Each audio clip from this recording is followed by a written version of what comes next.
Добар ден, почитувани. Ова е почетокот на уште една нова телма амбуланта. Мажите често имаат проблем со простатата. Тие се соочуваат со различни тегоби при мокрењето. Зачестена потреба за уринирање во текот на ноќта, тешко или пак отежнато мокрење, тенок, мласт на урината и така натаму.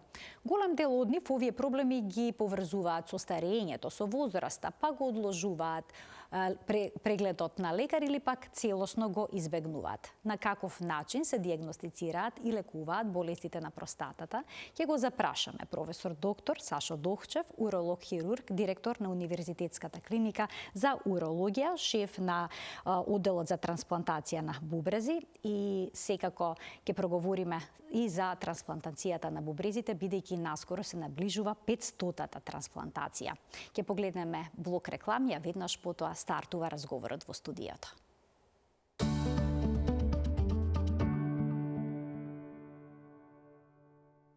Денеска ќе ги добиете одговорите на најчестите прашања поврзани со простатата. Професор доктор Сашо Дохчев, уролог-хирург, директор на Универзитетската клиника за урологија, е гостин во студиото на Телма. Професоре, добре дојдовте. Благодарам на поканата. Секогаш сум се одјазвувам на вашата покана со најголемо задоволство. И наше задоволство е кога сте тука и кога можеме да разговараме за теми кои што се во принцип чести како проблем, особено кај машката популација, бидејќи голем дел од мажите имаат некаков проблем со простатата и повеќето од нив се запознаени дека на одредена возраст доаѓа до некакви промени кај овој орган, но малку од нив знаат која е функцијата на простатата. Какво е незиното значење за машкиот организам? Така, како што убаво кажавте, дека простатата е карактеристична за мажите само, кај жените ја нема нормално. Не можеме да избегаме од судбината. Како старееме, така ќе ги имаме проблемите со простата. Кој повеќе, кој помалку, кој нема да ги има, што е реткост. Реткост. Меѓутоа, за среќа имаме сега многу можности за лекување, пред се совети, потоа лекување, па и на крај и оперативно лекување, кога веќе ги исцрпиме сите можности за медикаментозното лекување. Па се смета некаде над 40 годишна возраста и во нашата литература е опишано, а и од праксата јас го кажувам, дека веќе почнува зголемувањето на простата. Неминовно, што и да правиме, тоа се зголемува. Се зголемуваат нормалните клетки на простатата, да се разбереме, значи тоа е бенигно зголемување. Сега збориме за бенигното заболување на простатата, бенигна простатична хиперплазија, како што се нарекува. И самата таа по себе не значи ништо, ако немаме некои посебни тегоби, симптоми. А симптомите се нарекуваат симптоми на долниот уринарен тракт. Во најавата убаво ги споменавте, значи тоа се проблемите со мокрење. Ние го нарекуваме тоа пореметено мокрење од било кој тип. Зачестено мокрење, потешкоти, напнување при мокрење, мокрење на капки, зачестени нагони за мокрење, а не можете да измокрите капка, 2-3, па пак после 5 минути. Значи тоа се навистина ноќно станување, тоа е патогномонично, да не го забравиме. Да постојано стануваат, па потоа имаат нарушен сон, уморни се преку ден. Така е, па замислите, навечер кога спиете не треба да се станува воопшто на мокрење. Освен ако не сте земале некоја поголема количина на течности и пред легнување. 2-3 литра пред да легнете, посебно тие забави, извечери и така натаму. Иначе не треба да се станува навечер, да се мокри. Сега, ако е еднаш, пациентот и така да го толерира и второто станување и толерантно, меѓутоа 3, 4, 5 станување ноќе веќе настанува голем проблем. И всушност тоа е најголемиот. А зошто се вуваат овие проблеми со мокрењето? Што се случува всушност? Настанува обструкција, значи прво иритативните симптоми се, значи иритација за нагоните за мокрење, а потоа настануваат и обструктивните, во подоцнежните стадиуми на болест. Обструктивните симптоми и тегоби, и тие се уствари значајни да ги препознаеме и да ги лекуваме. Значи, ако трае иритативниот стадиум и да е непријатен, не представува некое посебно оштетување на кај уринарниот тракт. Меѓутоа, кога се јави обструкција, тоа значи блокада на мочниот меур, бидејќи простатата се наоѓа под мочниот меур. Има и некои фотографии, потоа ќе ги скоментираме во рамки на и таа прави емисијата. Проблеми со обструкција. И тогаш, еве го мочниот меур, И всушност имаме уште една Долу е фотографија, простата, да. долу е Овде не е простатата, има прикажано, уште да. една фотографија која Ова е што уретрата, кај што Аха, ова е значи мочене уретра и од двете страни има Од двете страни се двата лобуса на простатата. А има и трет лобус кој е медијален, така наречен, кој може и не мора да биде секогаш зголемен. И тие тегови. За жал, ако задоцниме или ако не се јави пациентот на време, или ние задоцниме, не препознаеме дека има обструктивни тегови. Еве го тоа всушност, така? Да. Од двете страни. Тоа е повеќе за карцином на простата, бидејќи е само еден чвор. Така, но значи тоа мочот меур во него се собира урината. Да, простатата нас како орган, не ни представува предмет на лекување ако нема симптоми. Не мора да ја лекуваме. Значи, проблемот е кога симптомите ќе се јават од уринарниот тракт. Да не дозволиме тој да се оштети. Јас секогаш им велам на пациентите да не дозволиме да ја уништиме функцијата на мочниот меур. А зошто се уништува функцијата на мочниот меур, бидејќи задржува урина? Да, задржува урина. Мочниот меур е активен орган. Не е само пасивен резервоар, па да урината истекува сама по себе, него тој е активен орган со својата мускулатура, тој е многу јак мускул, го викаме детрузор, тој ја истискува урината во одредени временски интервали, зависи кога имаме нагон за мокрење, тоа е прагот на иритацијата. Кога ќе трпи подолг период обструкција, значи мочниот меур, мускулите негови се напрегаат, хипертрофираат, ние викаме, и тие до одреден момент за да истиснат урината и во одреден момент имаат снага. Меѓутоа, преку таа снага, ако трае тој процес подолго, може да се исцрпат. Значи настанува обратен процес, сега инсуфициенција и мочниот меур ја губи функцијата. Веќе кога ќе дојдеме до тој стадиум, тогаш веќе ништо не ни помага. Значи, за тоа треба веднаш да се реагира кога ќе се јават овие проблеми, да не се значи, занемарува проблемот и да не се меур. трпат симптомите. Да не се уништи мочниот меур и после стануваат и проблеми со горниот уринарен тракт, значи уретерохидронефроза, тоа се врати урината кон урината бубрезите. горе, така и така. Значи имате одредена количина на урина која останува нон-стоп, а доаѓа нова, и тоа е процес циркулус вициозис, се вртиме у круг. И нема решение за тоа, ако не се лекува на време. Колкава треба да биде простатата за да дојде до ваков сериозен проблем? До блокада, до обструкција на уринирањето? Па, големината не игра голема улога. Не мора. Некогаш и многу мали простати знаат да направат такви проблеми да не можете да се свести од кај да започнете. Така да големината не е пресудна за појавувањето на овие тегови симптоми. Обично нормална простата е негде околу 20 на грама. Секој наредно зголемување се зголемува, зависи, нема некое правило. Како старееме, се поголема и поголема.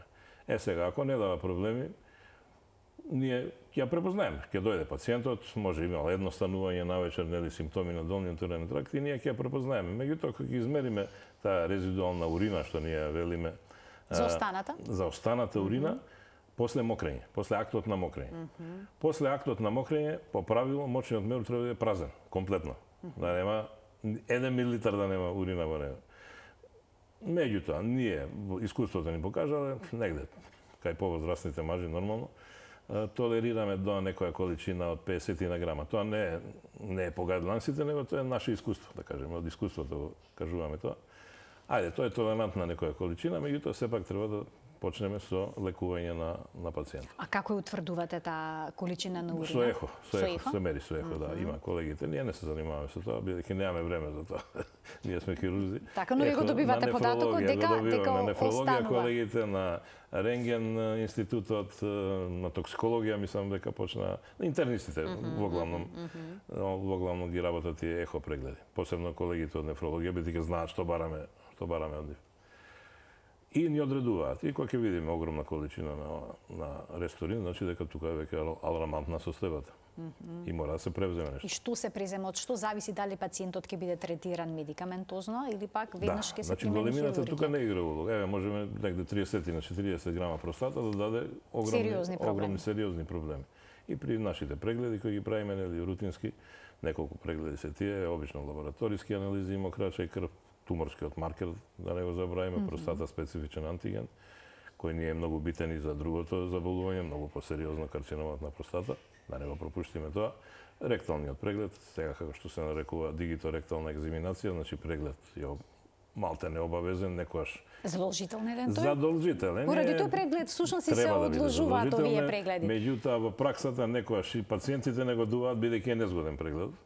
А и ние некогаш од немајкаде може би ја занемеруваме тој преглед или ќе го запоставиме или му е незгодно на пациентот, па и ние незгодно, бидејќи со прст во ректалниот дел. Така е прегледот. И ја И се напипувате всушност да, се жлезата. напипува. Меѓутоа многу е битен. Бидејќи искусен ролк може веднаш да препознае некои неправилности, големината. Секако ќе одреди. Обично ние имаме некои, да кажам, синоними на зголемена простата. Нормална простата ја опишуваме во тие ректални прегледи како костен. Нормален костен. И како се зголемува она, ја опишуваме како е некој зелен орев, зелен орев е она Така, што е обвиткан со- обвитката, да. И најголемата простата ја опишуваме како мандарина, да кажем, од прилика така. А текстурата, мека ли е, тврда ли е, и тоа важно е е многу тоа? битно, многу е битно. Значи со нормална конзистенција или има попишуваме или потврда конзистенција некогаш или ако напипаме некој чвор, веќе тогаш мораме да го насочиме вниманието према оваа друга страна, према карциномско заболување. Не викам дека е, бидејќи знае и други заболувања да има со чворови, како што се овој хроничниот простатит, меѓутоа мораме да исклучиме или да докажеме карцином на простата. Тоа не смееме да го испуштиме и затоа се прават и биопсии, веќе тоа е друга тема за бенигната простата. Уште ехото ни е многу битно. Ехо прегледот, што го кажавме, искусен ехосонографист може да ни даде такви податоци да веќе ние одмah знаеме што треба да превземе. И заклучно и со овие неколку анализи што ги направивме претходно. Уринокултура правиме исто така, тоа е на рутинска претрага која да видиме дали има, бидејќи секоја обструкција, секоја. Повеќето обструкции се проследени со знаци за инфекција, со инфекција. И од тие неколку прегледи веќе превземаме терапија. Во гајдлайнсите наши, тоа се препораките на Европската асоциација,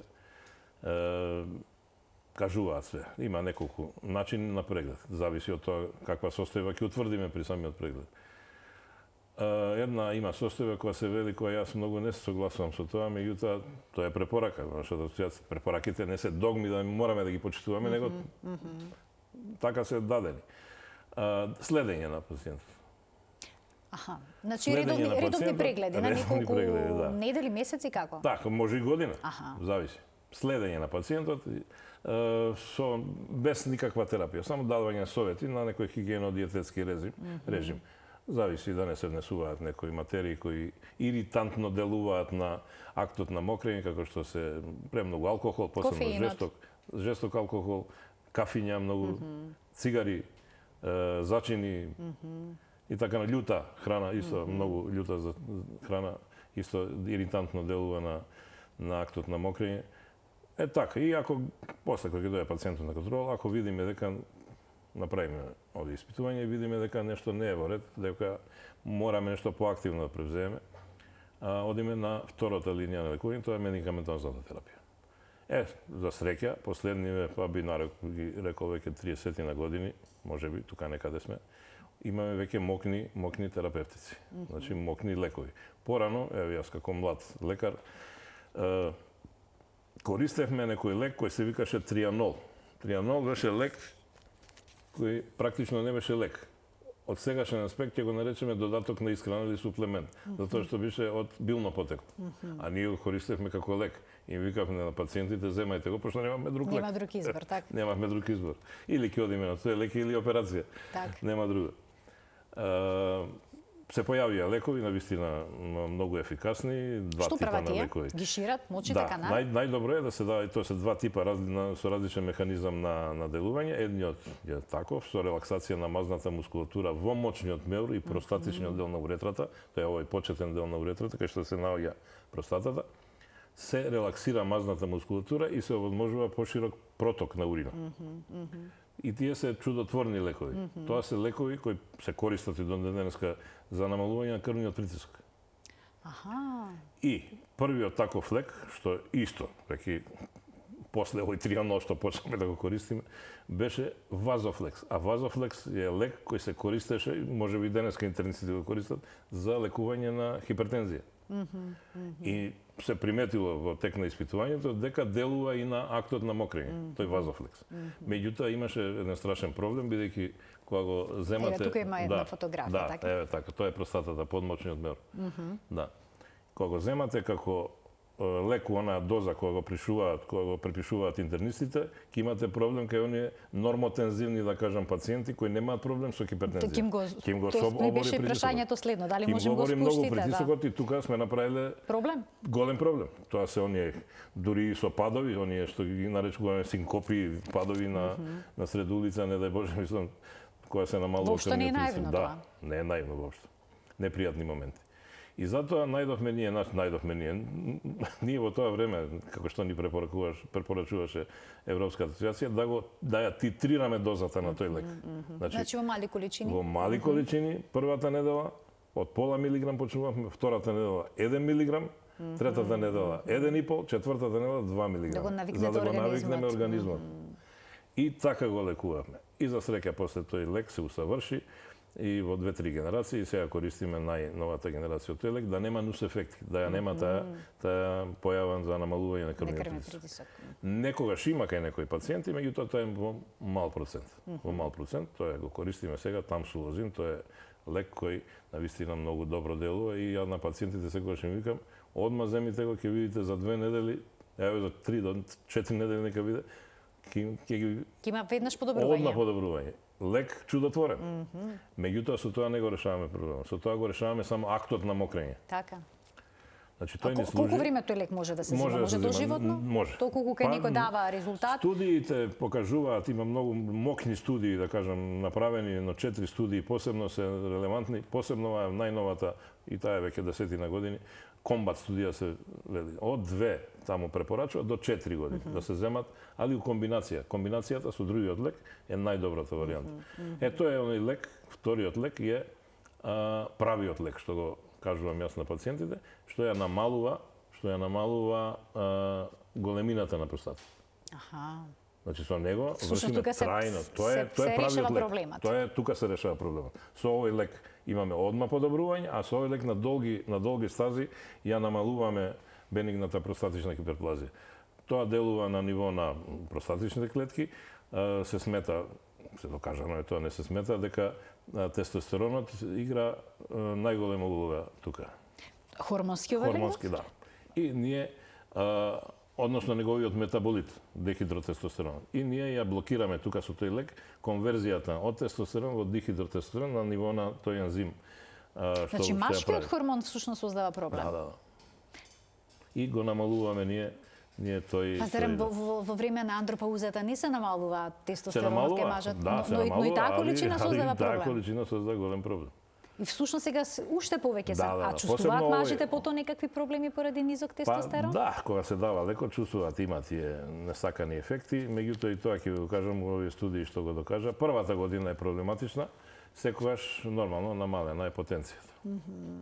Бидејќи потенцијата зависи од нивото на тестостерон. Тестостеронот, така. Намалена е потенција, намалено е либидото, желбата за секс, нели?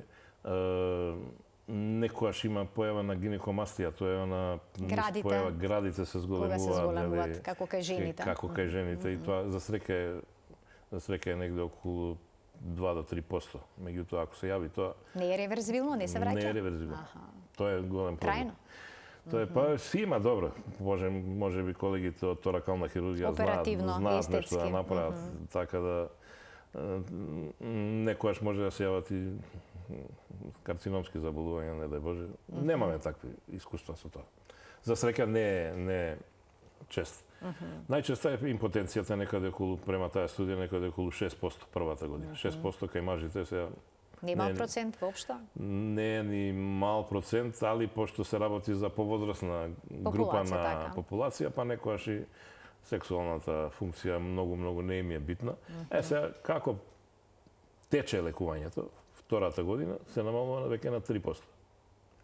Импотенцијата, што е одличен податок. И како продолжува лекувањето третата и четвртата година, доаѓа до 0,5%, некојаш и до 0 значи дека се Нормализира. елиминира, се нормализира. Така да и јас на пациентите секогаш им препорачувам, ако издржите првата година, после тоа Ќе биде подобро. ќе биде подобро. Без да се земаат, а има нели стимулативни средства многу ефикасни за лекување на таа импотенција, односно за зголемување на либидото, така да можете викам у комбинација да земете и тоа кога има желба за секс, поготово кај помладите. Кај 70-80 годишни пациенти тоа не им е толку битно. Меѓутоа кај помладите на 60 години, па некојаш има и Порано споменавте после 40-та година дека се уват 40-та е проблеми. веќе претерано, ретко има лекување на пациенти над 40-та година до 45-та. Ајде да го земеме над 50-та да година, над 50-та. Макар да не изгледа како заплашување, јас сум имал неколку пациенти со карцином на простата на 42-3 годишна возраст, на 45 годишна возраст сум оперирал пациент кој многу понапредна фаза него било кој друг пациент на повозрастна фаза. За среќа е добар пациент. За среќа така се променија работите, карциномот се јавува се порано и порано. На 45 години. Многу рано. Ќе проговориме пример, секогаш го кажувам јас тоа. Во емисијата детално, јас се надам дека ќе имаме време за карциномот на простата. Да, како не, многу е битно да кажем и тоа. Така да има многу можности за лекување. Така, значи има можности за лекување, но доколку се това не даде резултат? Ако не ни даде резултат, останува нормално хирургијата. Затоа сме ние тука. Но таа ризична ли е? Ќе создаде ли проблем со мокрењето? Се плашат мажите да не треба потоа да носат пелени во првите денови по операцијата и слично? Кога немаме друга чаре, така да кажам народски, мораме да примениме и хируршко лекување, впрочем, затоа и сме ние тука како хирурзи. Порано, пред 30-40 години, можеби ја форсиравме многу, бидејќи таа беше доминантна, отворената операција. Кога зборам отворена, тоа е со рез, со сечење. Класична можеби е најсоодветен термин за лекување на бенигната простатична хиперплазија и многу често имавме такви операции. Последните 30 години, слободно можам да кажам, доминира трансуретралната резекција. Тоа е златен стандард. Значи без резови, низ природните отвори на телото, тоа е уретрата. Низ пениалната уретра. Уретрата се влегува. Таму и се оперира со посебни инструменти кои се операцијата се нарекува трансуретрална резекција на простата. Низ мочниот канал, всушност, така. Да. И во последните години, 20-тина, сигурно веќе имаме најмодерни ендоскопски столбови со кои гледаме на екран, не се наведнуваме веќе низ оптичкиот дел да гледаме, него тоа на екран се гледа, што е битно и за пациентот и за нас, може да гледа пациентот, бидејќи се наоѓа во спинална анестезија, може да ја види, да му покажеме, да му покажеме како се работи простатата, а да не речам, пошто сме и едукативна установа, нашите специализанти мораме да ги обучиме, за да и они утре бидат врвни уролози, да гледаат, да им дадеме да нормално да пипнат. Што правите во тие моменти, докторе? Ја отстранувате простатата, дел од простатата, ја проширувате каналот? Ние модерно нарекуваме чипсови или како се вика на англиски бајтови. Значи тоа е сечење. Сечење како да ја делкаме. Слој по слој? Слој по слој. Ја делкаме простатата, да. Ја делкаме простатата, се до незината капсула. Капсулата не смееме да оштетиме. Таа некој не може да се види, некојаш може да се оштети, меѓутоа за среќа немаме некои такви посебни проблеми. И на тој начин тоа е најсофистицираната и најприфатена метода во цел свет. Ние го викаме и златен стандард. И се уште е тој. Сега, во последните години, се појавува уште една метода која полека го завзима своето место, ласерската простатектомија. Иста вака. На овој начин, низ трансуретрална резекција, еве од пред колку има веќе од јуни минатата година и кај нас го имаме најмокниот ласер што постои во свет, го имаме кај нас. И почнавме и кај нас да работиме од јуни во соработка со наш прекрасен колега Калчев од Бугарија, кој е експерт за таа област, бидејќи само тоа го работи. Човекот работи во приватна установа болница во Софија и има над 5000 операции направени. Значи релевантен едукатор и со него почнавме да работиме, во 2 наврата беше, ни беше гостин, по 2 дена седеше кај нас, направивме со него операции и веќе од декември од така беше почетокот на декември до ден денешен сами работиме на тоа. И која е предноста всушност на ласерската операција во односно на претходната што досега беше златен стандард? Да, предноста е што нема многу крварење, значи нема крвозагуба.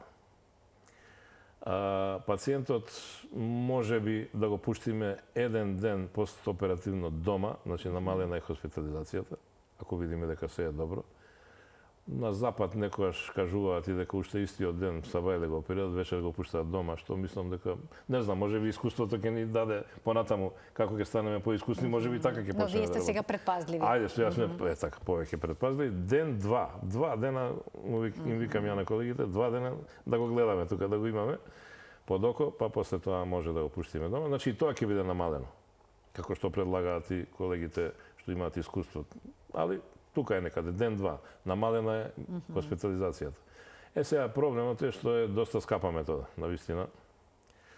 Едно ласерско влакно кошта многу, меѓутоа тоа сега не е тема на разговор, тоа пациентите се наши, тие се лекуваат, нели имаат здравствено осигурување, тоа не треба да ги интересира, али ние набавуваме, без разлика што е доста скапо.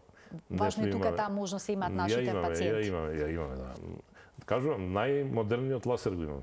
Не постои помодерен од овој. Одлично. Порано имавме пред 10 години еден ласер кој се викаше Green Light и го промовираа тогаш како многу моќен, но јас првите 2 операции што ги направив ме разочара комплетно. Го имаме ние ласер. Дали направивме 10 операции со него и стои на страна. Но веќе тука ситуацијата сосема поинаква. Но професоре, што значи доколку ке мажот се отстрани голем дел од простатата слој по слој како што споменавте? Како што одма се ослободува проток. А во однос на функцијата на простатата има некаква улога, бидејќи некој смета дека е поврзана со сексуалната моќ или немоќ на мажот? Не. Кај репродуктивната моќ има многу важна улога, кај младите мажи. Значи таа помага, ја обогатува семената течност. Затоа имаше една книга напишана од кога беше сокот простата. Сокот од простата, така? Заборев од кога е напишана некој писател. Ја обогатува, значи со сите они потребни енергенси да сперматозоидите кои се создаваат во тестисите, кои проаѓаат тука и во тие семени кесички она се собира, што е дел од простатата, као посебен орган се тие, и од тука настанува збогатување на семената течност. Да даде на сперматозоидите толкова моќ, зашто сперматозоидите треба да пројдат многу голем пат за да оплодат јајната клетка. Јајната клетка не се оплодува во матката, се оплодува во тубите. Само што ќе се еволуира. Таму се оплодува. Видите колка пат треба. Многу голем пат треба да поминат сперматозоиди. И сега слушаш, плодноста се намалува кај мажот? Кај мажот, што плодноста на 60 години. Така, да. Видете сега. Има секакви примери, нели? Не, има една негативност оваа операција, што нема она вистинска ејакулација и сврлање на спермата. Што реков, на тие години не... Така, на тие години повеќе нема тоа големо значење. До сега никој не се пожелал од тоа. Битно здравствениот проблем се решава, една голема мака со уринирањето. Уринарниот тракт е еден од најважните системи во организмот. А професоре, може ли проблемите со уринирањето да не се директно поврзани со простатата, да е едноставно проблемот во мочниот меур? Може, како не. Има и други заболувања кои даваат симптоми на... Да, може. Може, имат многу такви заболувања. Пред се со структурите на уретра, оние стеснувања на уретра од разноразни причини. Исто настанува обструкција комплетна. Значи, штом се јави таков проблем, мора да се направи еден уролошки преглед или нефролошки? Дури има еден ентитет, тоа педиатрите многу го знаат и детските хирузи, бидејќи они се занимаваат со тоа. Има еден диагноза валвула на задна уретра. Таа се јавува веднаш по раѓањето. Ако не се примети, детето мокри, меѓутоа многу тешко. Се оптеретува хронично уринарниот систем, и реков, се оштетува мочниот меур, се оштетуваат бубрезите и се настанува една хронична бубрежна инсуфициенција уште во првите години на животот. Ако не се реши, ако на време не се открие. Многу тешко се открива, а треба да се реши оперативно. Ќе ги поканиме гледачите да се вклучат во денешната Телма амбуланта. Почитувани, од овој момент емисијата ќе биде контактна. А професоре, што доколку пациентот има воспаление на простатата, дали исто така таа ќе се зголеми, дали исто така ќе ги создаде проблеми со мокрење? Така е, посебно кај младите мажи тоа представува. Е сексуално активните? Па да, тоа е веќе и психички проблем, не само што е, зборуваме за хроничниот простатит. Акутниот простатит е алармантна состојба. Во моментот се јавува и поминува. Да, дури настанува и блокада на мокрење, бидејќи има оток. Сите знаци на воспаление се јавуваат кај акутното воспаление. Тие 5 знака. дури некојаш настанува и гноење, абсцес може да настане во простатата. Значи може прилично комплексно тоа да биде. Многу тешко заболување. И веднаш што се хоспитализира пациентот, дури не се препорачува некојаш и на помладите колеги, стално им викам, не треба да се катетеризира пациентот, да се стави катетер, бидејќи настанува блокада на мокрењето. За да не настане уште поголема, ајде да кажам, разбуктување на инфекцијата. Се става цистоснома од дозгора. Преку стомакот? Мочниот меур, да, бидејќи има зголемен, ние го викаме тоа глобус везикалис, огромна количина на урина. Да, урина мора да излезе. Мора. Цистостома, со тоа се решава. Така се решава блокадата кај акутен простатит, не со катетер. Меѓутоа, некојаш и тоа го практикуваат помладите колеги посебно. Хроничен, од што може да Хроничен ако не се доизлекува. Ако не се доизлекува. И потоа се перзистира бактеријата. И заборавив да кажам, акутен простатит мора да се лекува хоспитално, у услови на болница. Со мокни антибиотици кои се дават парентерално, не орално. Во вена. Во вена. И тоа мокни, многу јаки. И имаме успех со тоа. И тоа е поврзано со сексуално преносливи болести? Најчесто настанува, го викаме ние, каналикуларно. Сега, од што ќе настане? Од надворешната средина. Може да биде и од сексуални односи. Може да биде. Камче, да речеме, заглавено? Може да биде. Може. Има камче заглавено, ама во уретрата. Во каналот долу, така. Така да, од обструкција, од надворешната средина. Разноразни причини. Ако не доволно добро го лекуваме овој процес, преоѓа во хронична болест, посебно реков кај младите пациенти, и тој представува голем после проблем. Тоа е некоја нелагодност, стално уринокултура, овој спермокултура ќе земеме, има некоја бактерија, тешко се лекува, даваме антибиотици, шака на антибиотици, а простатата има таква бариера да многу мокни антибиотици не се ефикасни. Не ја поминуваат таа бариера. Има неколку типа на лекови кои ги даваме, еден од тие азитромицин, посебно кај младите мажи, кој ги лекува оние бактерии кои се ни бактерии, ни вируси. Ги нарекуваме нешто измеѓу, како што се хламидија, како што е неколку такви типови има овие на бактерии кои тешко се лекуваат. Сега, уреоплазма, уреолитикуме, сега да не заборавиме.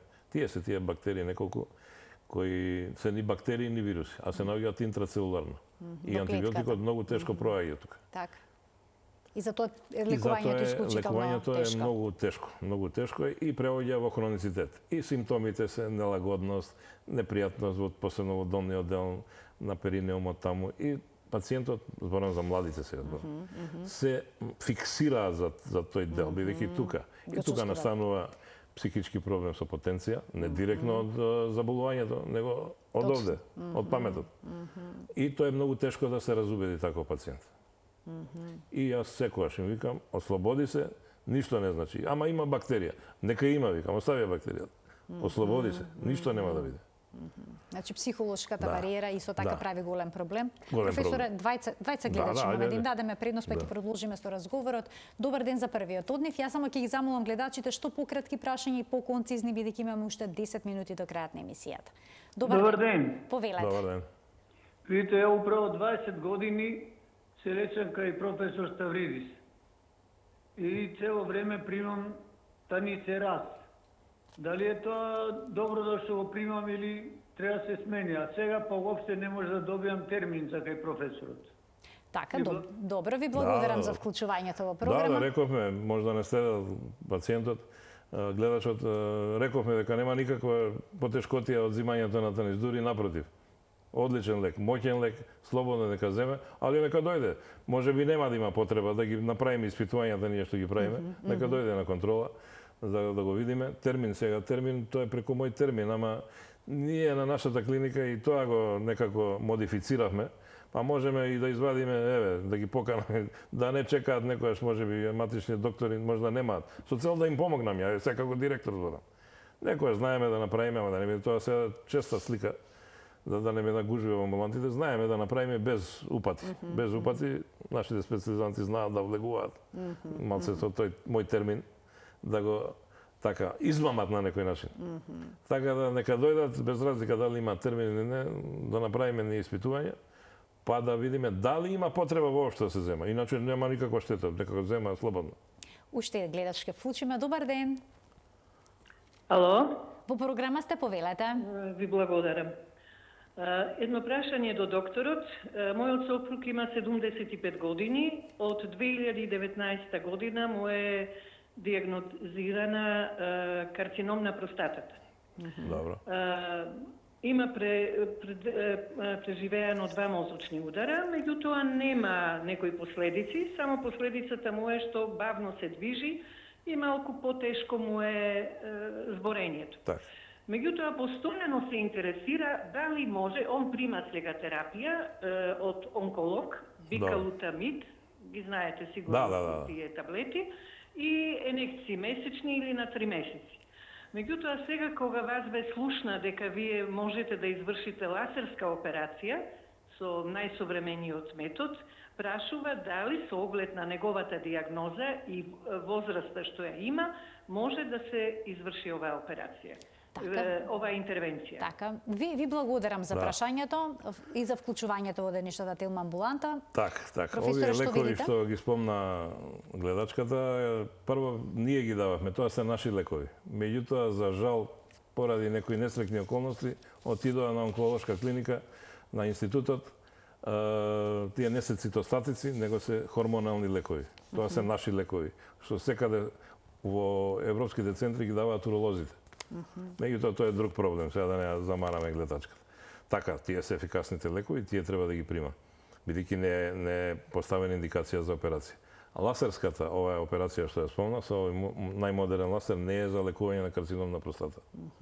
Само за бенигна простатична хиперплазија. За лекување на карциномот на простата се овие лекови. Прва линија на лекување е оперативниот метод. Дали ќе биде класична, дали ќе биде лапароскопска, дали ќе биде роботска, овие две ги имаме кај нас. Роботската неаме, затоа што немаме се уште робот. Се надевам дека некој ќе го добиеме. Па верувам, мора да го добиеме. Кога тогаш? Така да, тие се методи. И кога нема да се постави индикација од разноразни причини, можеби не е поставена индикација токму ради овие мозочни удари што ги кажа гледачката, тие се мала контраиндикација во првите неколку месеци. После тоа, ако е добар пациентот, тие се релативна контраиндикација, не се апсолутно за лекување оперативно зборам. Така се лекува. Значи, ако не може, се оди на ваква хормонална терапија, ние викаме, или на зрачна терапија. Зрачна, тоа е веќе работа на онколозите. Таму може. Има повеќе методи, брахитерапија, да не ги замараме гледачите, тоа онколозите го работат. Која се смета за алтернатива на хируршката за оперативната метода, што јас не се согласувам, не може зрачна терапија да биде алтернатива на... Меѓутоа така стои во гайдлайнсите. И тоа е втората линија на лекување. Значи, првата линија на лекување е хируршката метода. Дали ќе биде лапароскопска, дали ќе биде класична или роботска, не е битно, важно е да се постигне целта. А втората линија на лекување, кога не може овие три да се изведат, се оди на зрачна терапија или на хормонална терапија. Сега веќе кога имаме и проширен низ организмот, се дава веќе и хемотерапија, цитостатска терапија. Со хормонската терапија што се случува всушност кога има карцином? Се намалува? Исто го елиминираме тестостеронот. Го елиминираме на таков начин? На тој начин го елиминираме. Имаме со лековите правиме, ние го викаме хипофизарна орхиектомија. Значи од хипофизата се лачат тие стимулативни хормони кои му даваат сигнал на тестисот да го произведува тестостеронот. Таму се произведува тестостерон. И еден многу мал дел го има и во надбрежната жлезда. Таму. Сега, овие лекови се овие што го блокираат тој систем на стимулација од хипофизата за да лачи тестисите тестостерон, се главните лекови и имаме едни втора линија на лекување кои се даваат заедно, антиандрогени кои го директно блокираат, го уништуваат тестостеронот што циркулира, што го лачи надбрежната жлезда. Тоа е најефикасниот начин за втора линија на лекување. А првата е операцијата? Со операција дали се отстранува целата жлеза или пак само? Комплетно? Комплетно се прави комплетен дисконтинуитет. Затоа реков, принципот е исто, само е различна техниката на операција. Дали ќе биде отворена? Дали ќе биде отворена, класична или класична или Исто, тие кај нас имаме тие методи и тоа високо развиени. И ја вадите целата Цела жлезда? простата, со се капсула, со се тие семени кесечки што се наоѓаат одма до простатата. Ако има жлезди во околината, има по гајдлансите се знае кога треба да се вадат жлездите, кај што може да метастазира карциномот на простата. Тоа се во регионалните лимфни јазди во обтураторната или илиакалната јама, значи многу опасно место за работа, меѓутоа тоа е кај нас рутина. Се вадат и тие жлезди, дали превентивно или веќе има верифицирани метастази и тие ги вадиме. После тоа, кој ќе добиеме од патологот детален извештај каде све има карцином и кој стадиум на болеста, само така можеме да го одредиме стадиумот на болеста. И према стадиумот на болеста веќе има пропишани гајдлайнси како се лекува. Ама тоа е веќе после оперативно. Постоперативно. А како изгледа животот на пациентот со целосно отстраната простата? Што значи најчести тоа компликации, за малце? најчести компликации. Значи ова е најдобро начин на лекување. И ако малце има компликации, не викам дека нема, меѓутоа тие се за среќа ретки и некојаш се мирливи, некојаш остануваат, да.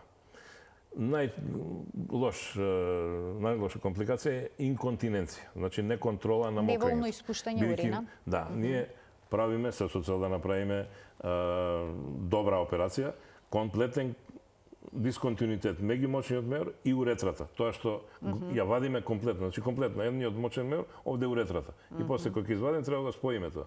Ке го споите така, значи да го поврземе. Можеме и сликата да видиме, добро, значи го спојувате мочниот со уретрата, со каналот за мокрење, да. Тука може да се оштети сфинктерот, бидејќи мажите имаат сфинктер за мокрење, волјав сфинктер, што кај жената го нема.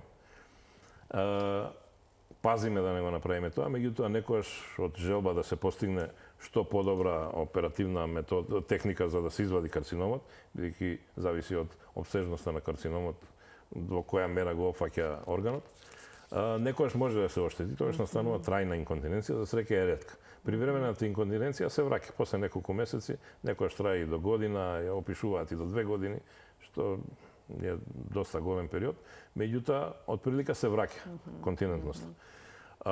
Ако се оштети сфинктерот, тука нема враќање на континентство. Тука постои друга метода која се вика пласирање на сфинктери, вештачки сфинктери. Тоа ни манјка, треба да го почнеме да го работиме и тоа е поврзано со средства, финансиски средства, али и тие не се премногу големи, десетина илјади евра операција, што не е нешто што треба да ни биде... Не е нешто недостижно. Така, недостижно. И втората компликација е проблемите со потенција. Бидејќи тука проаѓаат нервите и васкуларните петалки, да кажам, кај што е баш простатата, и ако не ги пазиме и ако не ги оштетиме, ќе настане импотенција.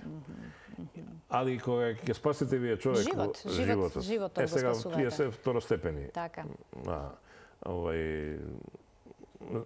Проблеми кои се јавуваат за пациентот, меѓутоа на некој му е битна и потенцијата, без разлика во колку години. И тука има проблем, и тоа треба наскоро да го почнеме, пласирањето на пенилни протези. И тоа ќе го веќе имаме и договор со колегата од Београд со кој соработуваме повеќе години назад и тој работи такви методи и сега баш на последната симпозиум кој имав пред нема 2-3 недели заедно викам ми вети Ачимович ми вети викам уште не си дошол. Готово, кога дојдеш, каже кога сакаш ќе направиме. Ќе направиме и тоа со него, ќе го викнеме неколку пати, како што го викнавме нели колегата од Бугарија, почнавме со лазерска протеза, ќе го викнеме и него и ќе за да може да се решават и мора на клиника, проблеми. викам ја секогаш, на клиника мора да има се од апаратура, инструментариум и мора да се работат сите техники. Така е. Тоа до сега успеваме, уште ова ни манјка и тоа ќе го направиме. Верувам дека тоа наскоро ќе го направите. Само моето последно прашање во денешната телма амбуланта се однесува на оној маркер, тумор маркер ПСА, кој што има познат речиси на сите мажи.